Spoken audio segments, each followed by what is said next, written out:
నమస్తే, welcome to I witness news. బులెటిన్లో ముందుగా హెడ్లైన్స్. అనంతపురం జిల్లాలో పర్యటిస్తున్న మంత్రి టీజీ భరత్. తిరుమల గోశాలలో ఆవులు సురక్షితంగా ఉన్నాయన్న భరత్. ఛత్తీస్గఢ్లో నారాయణపూర్ జిల్లాలో భారీ ఎన్కౌంటర్, పలువురు మావోయిస్టులు మృతి. హిందువులపై ముష్కర మూకల దాడులు దారుణం, రాష్ట్రపతి పాలన విధించాలని విహెచ్పి డిమాండ్.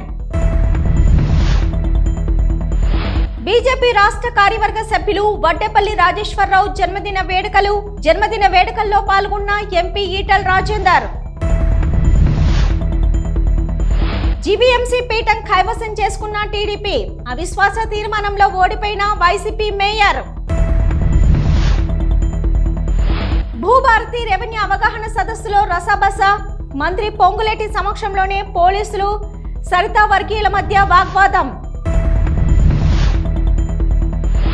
కోటి రూపాయలతో నూతనంగా నిర్మించనున్న సిసి రోడ్డు నిర్మాణ పనులు ప్రారంభించిన వ్యవసాయ శాఖ మంత్రి తుమ్మల నాగేశ్వరరావు.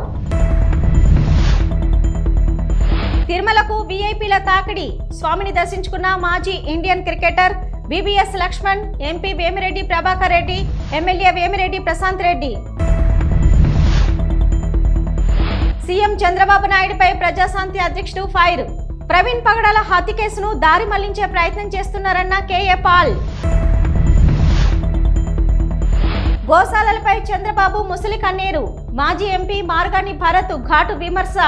మంత్రి టీజీ భరత్ ఇన్ఛార్జి మంత్రిగా అనంతపురం జిల్లాలో పర్యటిస్తున్న ఆయన ఈ సందర్భంగా మాట్లాడుతూ ఎన్డీఏ పార్టీల మధ్య చిన్న చిన్న విభేదాలు సహజమన్నారు. ఇవన్నీ ఒక కుటుంబంలో సభ్యుల మధ్య జరుగుతున్నవే. అవన్నీ చర్చించుకొని అందరం ఐక్యంగా ముందుకు వెళ్తామని స్పష్టం చేశారు. పనిలేని వారే తిరుమల గోశాల గురించి దుష్ప్రచారం చేస్తున్నారని మంత్రి టీజీ భరత్ అన్నారు. తిరుమల గోశాలలో ఆవుల సురక్షితంగా ఉన్నాయన్న భరత్, అనారోగ్యరీత్యా ఆవులు చనిపోవడం సహజంగా ఉంటుందన్నారు. డిస్కషన్ జరగడం జరిగింది. సో బేసిక్లీ 10 months అయింది మన ప్రభుత్వం వచ్చి. సో ఎక్కడ ఇష్యూస్ లేకుండా, కార్యకర్తల దగ్గర కూడా ఏం ఇష్యూస్ లేకుండా 3 పార్టీలు కలిసిమెలిసి ఇంకా ముందుకు ఎట్లా స్ట్రాంగ్గా రేపు వచ్చే ఎలక్షన్స్లో ఎట్లా బాగా చేసుకోవాలా, ఏమన్నా ఇష్యూస్ ఉంటే సార్ట్అవుట్ చేసుకునే దాని విషయంలో ఈరోజు డిస్కషన్స్ జరగడం జరిగింది. సో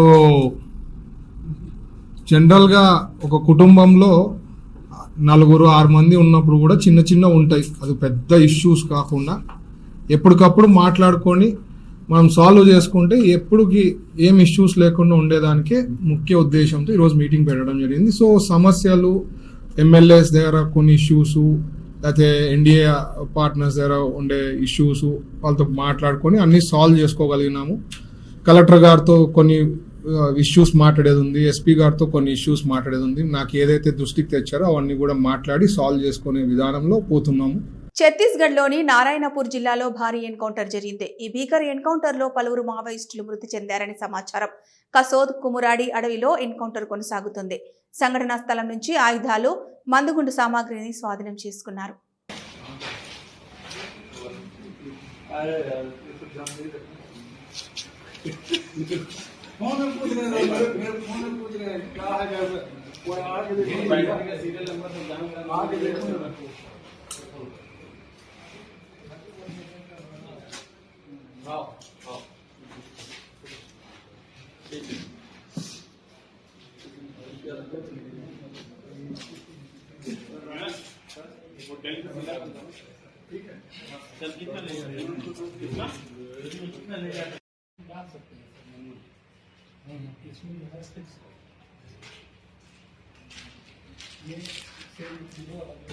పశ్చిమ బెంగాల్లో ముష్కర మూకలు హిందువులపై దాడులు చేసి చంపడం దారుణమని, కేంద్ర ప్రభుత్వం వెంటనే అక్కడ రాష్ట్రపతి పాలన విధించాలని విహెచ్పి జాతీయ అధికార ప్రతినిధి రావినూతల శశిధర్, వివేకానంద జిల్లా అధ్యక్షులు పురుషోత్తం రెడ్డి అన్నారు. పశ్చిమ బెంగాల్లో హిందువులపై దాడులను ఖండిస్తూ శనివారం దిల్సుఖ్ నగర్లోని రహదారిపై విహెచ్పి బజరంగ్ దళ్ నిరసన కార్యక్రమం చేపట్టింది. వందలాది మంది విహెచ్ బజరంగ్ దళ్ కార్యకర్తలు పాల్గొన్నారు.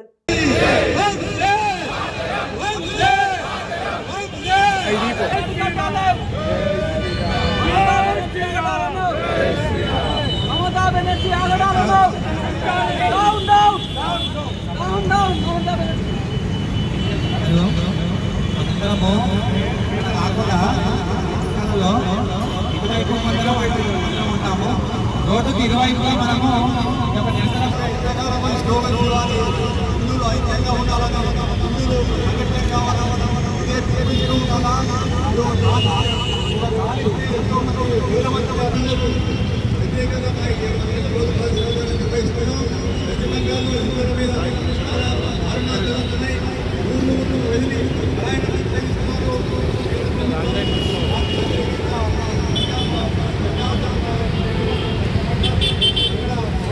బీజేపీ రాష్ట్ర కార్యవర్గ సభ్యులు వడ్డేపల్లి రాజేశ్వరరావు జన్మదిన వేడుకలు కుకట్పల్లి వివేకానంద నగర్లోని ఆయన నివాసం వద్ద ఘనంగా జరిగాయి. మల్కాజ్గిరి ఎంపీ ఈటల రాజేందర్ పాల్గొని కేక్ కట్ చేసి వడ్డేపల్లి జన్మదిన శుభాకాంక్షలు తెలిపారు. అనంతరం మహిళలకు కుట్టు మిషన్లు, పేద మహిళలకు దుప్పట్లు పంపిణీ చేశారు. కుకట్పల్లి ప్రాంతంలో నిత్యం ప్రజా సమస్యలు వెలికితీస్తూ ప్రజల కోసం పనిచేస్తున్న స్థానిక జర్నలిస్టుల సంక్షేమానికి ₹1 సహాయాన్ని అందజేశారు. ఈ సందర్భంగా ఈటెల మాట్లాడుతూ కూకట్పల్లి నియోజకవర్గంలో బీజేపీ ఓటు బ్యాంకు బాగా పెరిగిందని, రాబోయే రోజుల్లో ఇక్కడ జెండా ఎగరవేస్తామని ఆశాభావం వ్యక్తం చేశారు. పేద ప్రజలకు అండగా ఉంటూ నిత్యం పేదల కోసం పాటుపడే పార్టీ బీజేపీ అన్నారు. ఈ రోజు ఎంతో మంది పేదలు అనారోగ్యంతో బాధపడుతున్నా వారి కోసం వడ్డేపల్లి రాజు జన్మదినం సందర్భంగా రక్తదాన శిబిరాన్ని ఏర్పాటు చేయడం గర్వించదగ్గ విషయమన్నారు. భారతీయ జనతా పార్టీ నాయకులు వడ్డేపల్లి రాజేశ్వరరావు గారు అలియాస్ రాజు 49వ జన్మదినాన్ని పురస్కరించుకొని కొన్ని వందల మంది పార్టీ కార్యకర్తలు, నాయకులు సికిల్ సెల్ ప్రాబ్లంతో బాధపడేవాళ్ళు, అనీమియాతో బాధపడేవాళ్ళు, అనేక రకాల రక్త అవసరాలు ఉన్నటువంటి వాళ్ళకి రక్తదాన శిబిరాలను ఏర్పాటు చేసి వాళ్ళకు కొన్ని వందల యూనిట్లు ఇవాళ ప్రారంభించడం జరుగుతూ ఉంది. వాళ్ళందరికీ కూడా ధన్యవాదాలు. అదేవిధంగా పేదలకి, మున్సిపాలిటీ పనిచేసేటువంటి సఫాయి కర్మచారులకి బట్టల పంపిణీ కార్యక్రమం కావచ్చు, కుట్టు శిక్షణ పొంది పేదరికంలో ఉన్నటువంటి వాళ్ళకి కుట్టు మిషన్ల పంపిణీ కార్యక్రమం కావచ్చు, మా జర్నలిస్టులకి ఒక మంచి సపోర్ట్ కోసం కొంత నిధిని క్రియేట్ చేయడం కావచ్చు, ఇవన్నీ కూడా ఈరోజు వారి పుట్టినరోజు సందర్భంగా చేస్తామని వారికి అభినందన తెలియజేస్తూ, భారతీయ జనతా పార్టీ కూకట్పల్లి నియోజకవర్గంలో మొన్నటి పార్లమెంట్ ఎన్నికల తర్వాత బ్రహ్మాండమైనటువంటి ఓటు సాధించి రేపటి కాలంలో ఇక్కడ గెలిచే పార్టీ భారతీయ జనతా పార్టీ మాత్రమే అని చెప్పి ఇక్కడ ప్రజానికంలో ఒక స్పష్టమైన భావన ఉంది. ఇక్కడి ప్రజానికంలో ఏ అవసరం ఉన్నా, ఏ ఆపద ఉన్నా, ఏ పని అవసరం ఉన్నా కూడా చేయగలిగేటువంటి నాయకత్వం భారతీయ జనతా పార్టీ మాత్రమే అని చెప్పి భావిస్తామని, వచ్చే కాలంలో జరిగే మున్సిపాలిటీ ఎన్నికలు కావచ్చు, వచ్చే కాలంలో జరిగేటువంటి ఏ ఎన్నికలైనా కూడా భారతీయ జనతా పార్టీ కూకట్పల్లి నియోజకవర్గంలో బ్రహ్మాండమైనటువంటి విజయం సాధిస్తున్న విశ్వాసం ఉంది. గ్రేటర్ విశాఖ మున్సిపల్ కార్పొరేషన్ పీఠం టీడీపీ కైవసమైంది. జీవీఎంసీ మేయర్ హరివెంకట కుమారిపై ఎన్డీఏ కూటమి ప్రవేశపెట్టిన అవిశ్వాస తీర్మానం నెగ్గింది. 74 మంది కూటమి నేతలు హాజరై అవిశ్వాస తీర్మానానికి అనుకూలంగా ఓటేశారు. దీంతో మేయర్ పీఠం కూటమి కైవసం చేసుకుంది. ఈ సమావేశాన్ని వైసీపీ బహిష్కరించింది.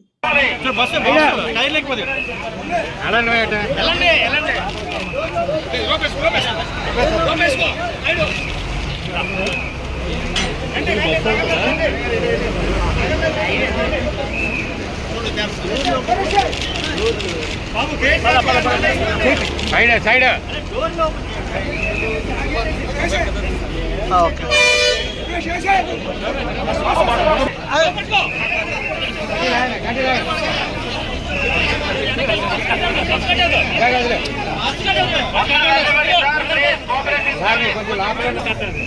అయితే చెయ్యొద్దు.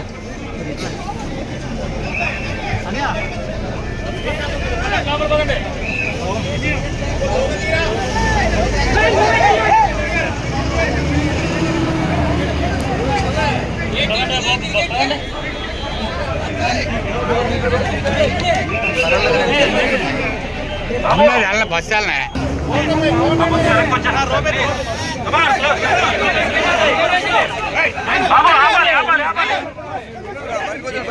బాబు దయచేసి వెనక్కి వెళ్ళిపోండి, రూపాంతరికి వెళ్ళిపోండి దయచేసి ప్లీజ్. రూపాంతరికి వెళ్ళిపోవాలి. జోగులాంబ గద్వాల జిల్లా దారూరు మండల కేంద్రంలో నిర్వహించిన భూభారతి రెవెన్యూ అవగాహన సదస్సులో రసాబసాగా మారింది. మాజీ ఎమ్మెల్యే ఏఐసిసి కార్యదర్శి సంపత్, మాజీ జెడ్పీ చైర్మన్ సరితలను స్టేజి మీదకు పిలవలేదనే కిందనే కూర్చున్న నాగర్ కర్నూల్ ఎంపీ మల్లు రవి, మంత్రి పొంగులేటి సమక్షంలోనే పోలీసులు సరిత వర్గీయుల మధ్య వాగ్వివాదం చోటు చేసుకుంది. ప్రయత్నం చేయాలనేది ముఖ్యం. దయచేసి అర్థం చేసుకొని గౌరవ మంత్రివర్యులండి కానీ గౌరవ ఎంపీ గారు కూడా మన వేదిక పైకి వచ్చి మన వేదిక మీద మన ప్రభుత్వ కార్యక్రమాలు నిర్వహిస్తున్నాం. ప్రభుత్వ కార్యక్రమాల్లో ప్రజలకి మీ సందేశం ఇవ్వాలి. ప్రజలకి సిద్దిపేటలో విద్యార్థులకు భద్రంగా ఉండాలి, భవిష్యత్తులో ఎదగాలి అవగాహన కార్యక్రమంలో మాజీ మంత్రి హరీష్ రావు కంటతడి పెట్టారు. ఓ చిన్నారి మాట్లాడుతూ తన తండ్రి చనిపోయినా తల్లి చదివిస్తుందని కంటతడి పెట్టుకుంది. హరీష్ రావు చిన్నారిని దగ్గరకు పిలిచి ఓదార్చారు.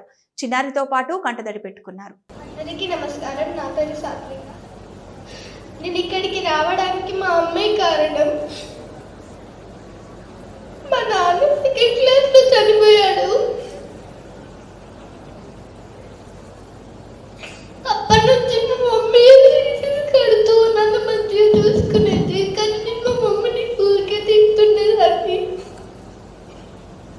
నేను ఇప్పటి నుంచి మా మమ్మీని మంచిగా చూసుకుంటాను. మా మమ్మీకి మంచి పేరు తీస్తాను. మా మమ్మీ డాడీకి వాల్యూ, వాళ్ళ పేర్లకి వాల్యూ ఇస్తాను. ధన్యవాదాలు. రంగారెడ్డి కొండాపూర్ ఆర్డీఏ కార్యాలయం సమీపంలో హైడ్రా కూల్చివేతలు ప్రారంభమయ్యాయి. హఫీజ్పేట్ సర్వే నంబర్ 79లోని 39 ఎకరాల భూమిపై స్థల వివాదం ఉంది. వసంత హౌస్ పేరుతో నూతన కార్యాలయం నిర్మాణంతో పాటు భారీ షెడ్ల ఏర్పాటు చేశారు. స్థల వివాదంపై హైడ్రాకు ఫిర్యాదు రావడంతో భారీగా పోలీసులు బందోబస్తు మధ్య కార్యాలయం కూల్చివేతలు జరిగాయి. స్థలం చుట్టూ ఉన్న ఫెన్సింగ్ తో పాటు భారీ షెడ్లను జేసీబీలతో తొలగించారు.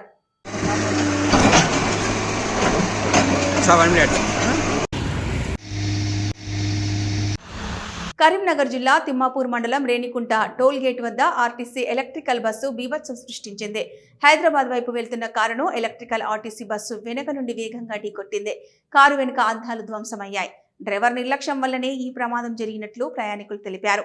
ఎలక్ట్రిక్ బస్సు పట్ల అవగాహన లేకపోవడం, బస్సు స్పీడ్ను అంచనా వేయకపోవడం వల్ల ప్రమాదం జరిగినట్లు భావిస్తున్నారు. పోలీసులు ఘటనా స్థలానికి చేరుకొని కేసు నమోదు చేసి దర్యాప్తు చేస్తున్నారు.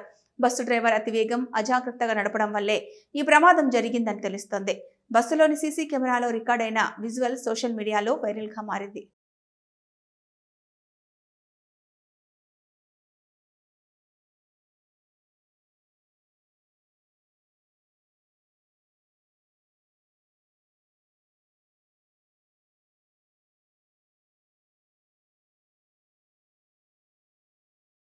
ఖమ్మం మున్సిపల్ కార్పొరేషన్ 16వ డివిజన్ లోటస్ హిల్స్ నందు TUFIDC నిధులు 100 లక్షలతో నూతనంగా నిర్మించనున్న సీసీ రోడ్డు నిర్మాణ పనులకు శంకుస్థాపన చేసిన వ్యవసాయ శాఖ మంత్రి తుమ్మల నాగేశ్వరరావు ఖమ్మం నగరాన్ని సుందరంగా తీర్చిదిద్దాలని, క్రమపద్ధతిలో అభివృద్ధి చేయాలని, వివిధ శాఖలు సమన్వయం చేసుకుంటూ ప్లాన్ ప్రకారం అభివృద్ధి జరగాలన్నారు. ఖమ్మం నగరంలో ఉన్న అధికార యంత్రాంగం, ప్రజాప్రతినిధులు ప్రజల అవసరాల కోసం అభివృద్ధి కార్యక్రమాలు చేపట్టాలని మంత్రి సూచించారు. లోటస్ హిల్స్ నందు డిజైన్ వ్యవస్థకు ప్రతిపాదనలు ఇవ్వాలని అధికారులను ఆదేశించారు. నది కాల్వలపై అక్రమ నిర్మాణాలు, రోడ్డుపై ఏ రకమైన మత ప్రార్థన మందిరాలు ఉండవద్దని, అట్టి వాటిని ప్రారంభంలోనే అడ్డుకోవాలన్నారు. క్రమ పద్ధతిలో అభివృద్ధి చేస్తేనే ప్రజలకు ఉపయోగం ఉంటుందన్నారు.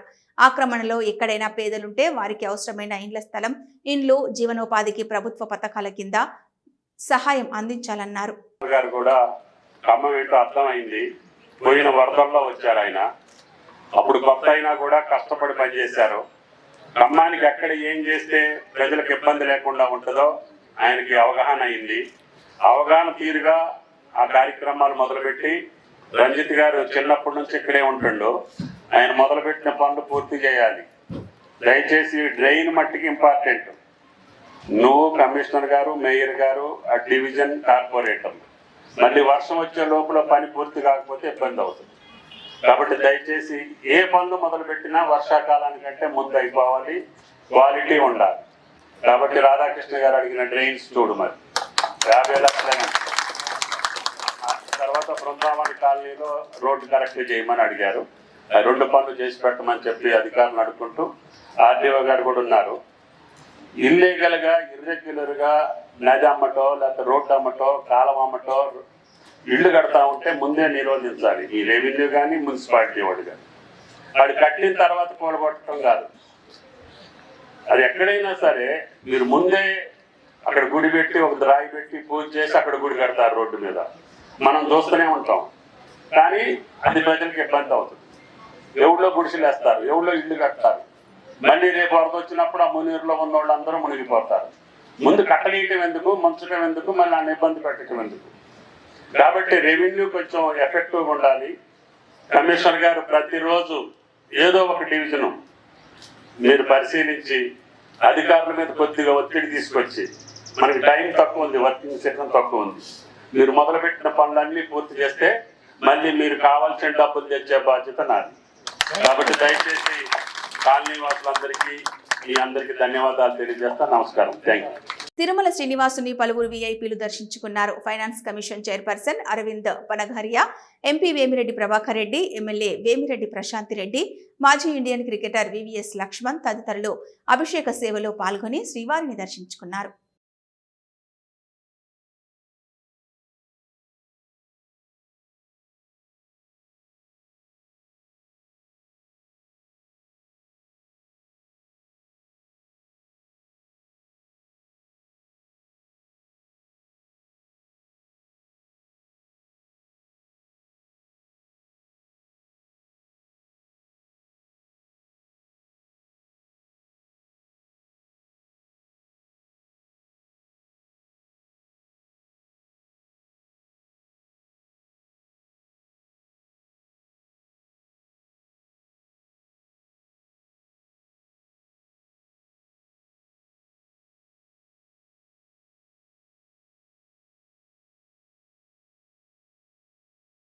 తిరుపతి జిల్లా తిరుచనూరులో అగ్ని ప్రమాదం చోటు చేసుకుంది. 3వ నెంబర్ గేటు వద్ద వంటశాల గది నుండి చెలరేగిన మంటలు స్థానిక సిబ్బందితో అగ్నిమాపక దళం వచ్చేలోపే మంటలు ఆర్పివేశారు. ప్రమాద స్థలానికి Tirupati rural DSP B Prasad చేరుకొని పరిశీలించారు. దేవస్థానం మాది అని కొంతమంది DSP sir, SI. CM Chandrababu నాయుడుపై ప్రజాశాంతి అధ్యక్షుడు కేఏ పాల్ తీవ్ర విమర్శలు చేశారు. ప్రవీణ్ పగడాల హత్య కేసును దారి మళ్లించేందుకు ఏపీలో పాస్టర్లకు 5,000 జీతం ఇస్తున్నారని ఆరోపించారు. 8,000 మందికి జీతం ఇస్తే మిగతా 80,000 మంది పాస్టర్ల పరిస్థితి ఏంటని ప్రశ్నించారు. ఇది దృష్టి మళ్లింపు వ్యూహమని, అవినీతి పార్టీలను వీడి ప్రజాశాంతి పార్టీలో చేరాలని పిలుపునిచ్చారు.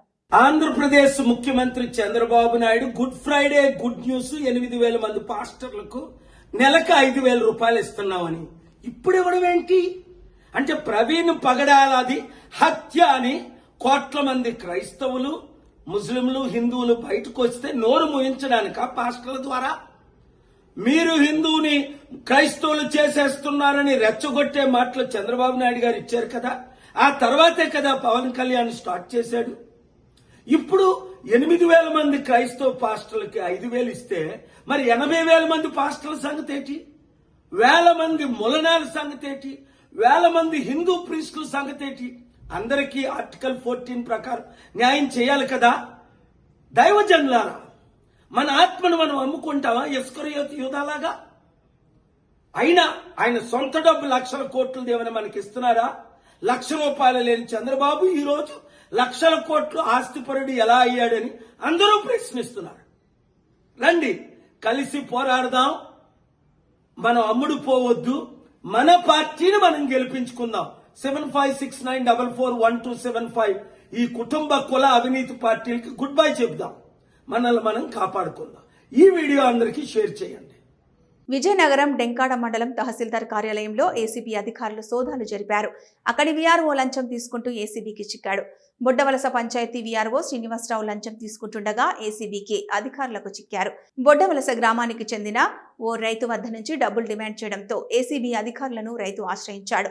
రైతు ఫిర్యాదు మేరకు తహసీల్దార్ కార్యాలయంపై దాడులు చేయగా నగదు తీసుకుంటుండగా ఏసీబీకి చిక్కాడు.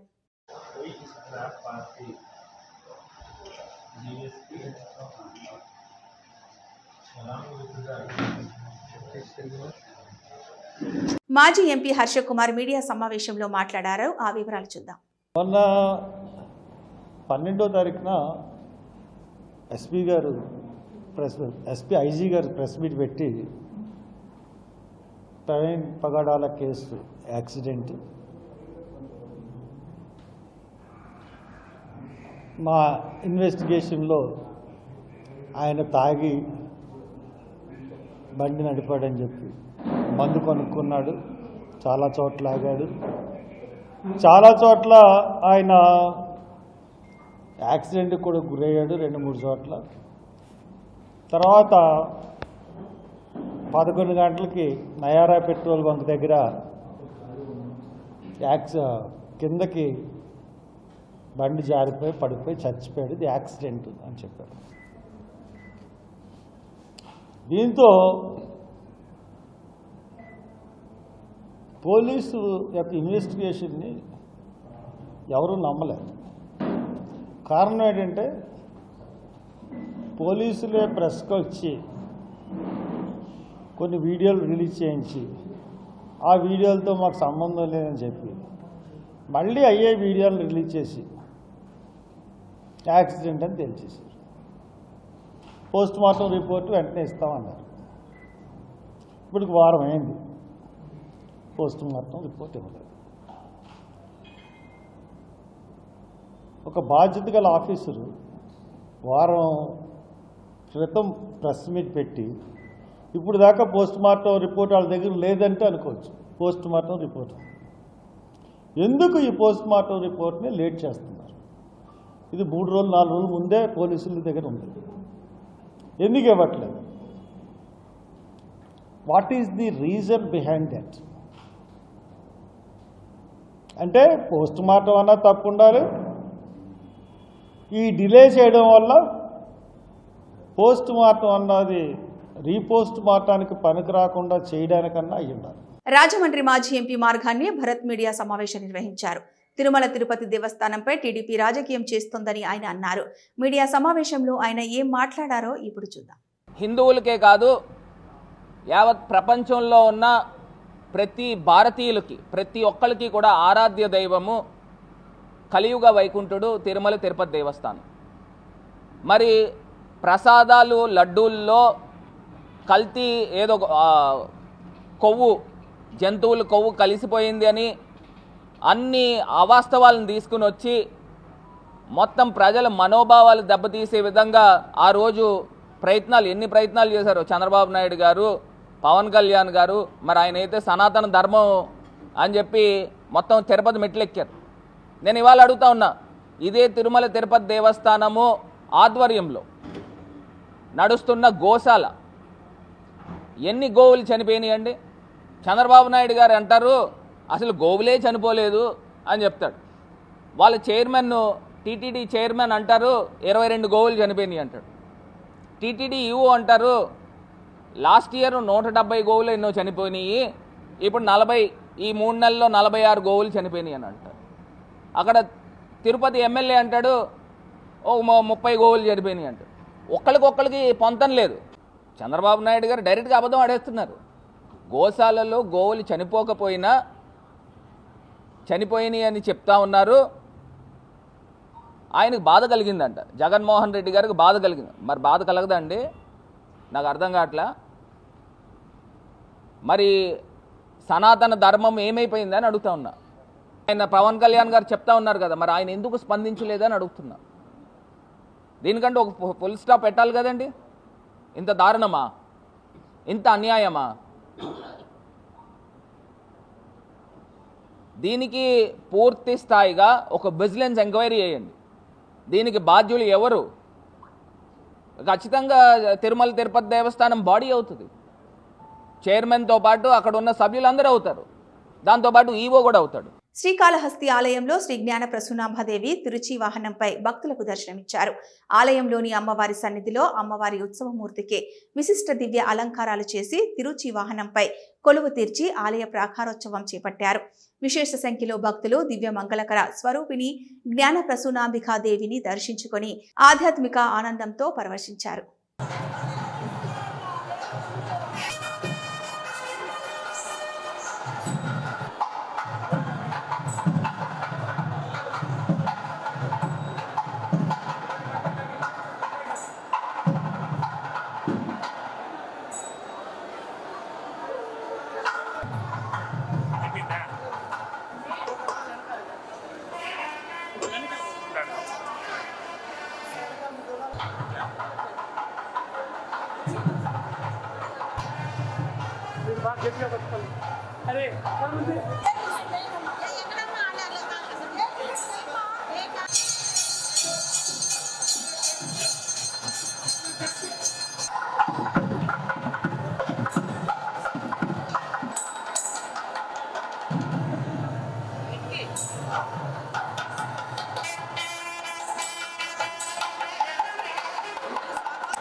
ఇది ఇప్పటి వరకున్న అప్డేట్స్. మరో బులెటిన్లో మళ్ళీ కలుద్దాం.